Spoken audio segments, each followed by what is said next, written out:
walƙiya na haskawa na ga kyawun surar ka damina kuma ta kankama yau ana marka marka.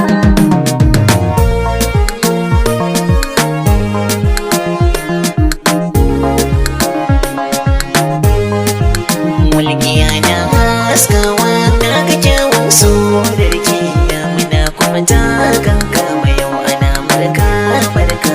Walƙiya na haskawa na ga kyawun surar ka damina kuma ta kankama yau ana marka marka.